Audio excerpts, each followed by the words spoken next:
Nakatanggap ng malaking pagkilala si Kim Chiu, ang host ng It's Showtime at Kapamilya Star, matapos siyang nominado para sa category na Best Actress in a Leading Role. Ito ay para sa kanyang kahanga-hangang pagganap bilang Secretary Kim sa Philippine adaptation ng sikat na South Korean series na What's Wrong with Secretary Kim. Ang proyekto ay pinagsama-sama ng ABS-CBN Studios Dreamscape Entertainment at Viu Philippines, at ang nominasyon ay nagpatunay sa kanyang talento bilang isang aktres. Ibinahagi ni MJ Felipe, isang reporter ng ABS-CBN Showbiz News, ang balitang ito sa kanyang social media account, kung saan siya ay masayang nagbigay diin sa tagumpay ni Kim. Sa kanyang post, inilarawan ang mga pagsisikap at dedikasyon ni Kim sa kanyang role na nagbigay buhay sa karakter ng isang sekretary na puno ng emosyon at kagandahan. Makakalaban ni Kim sa prestihiyosong award na ito ang ilan sa mga pinakakilalang aktres mula sa iba't ibang bansa. Kabilang sa mga ito sina Robin Malcolm mula sa Australia, Jo Zun, Ma Sik-han, Wu Jinyan, at Xu Fan mula sa China, at Charmaine Xie at Selena Lee mula sa Hong Kong.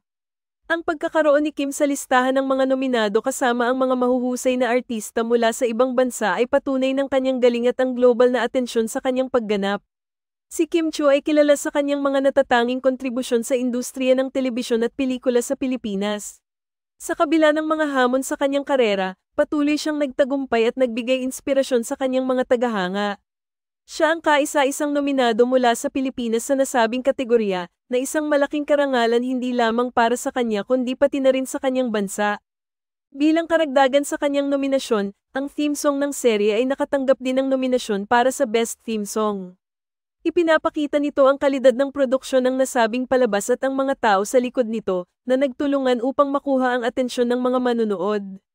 Ang pagkilala sa theme song ay nagpapakita na ang musika ay may malaking bahagi sa pagbibigay diin sa emosyon at tema ng kwento, kaya't ito ay isang mahalagang aspeto ng kanilang tagumpay.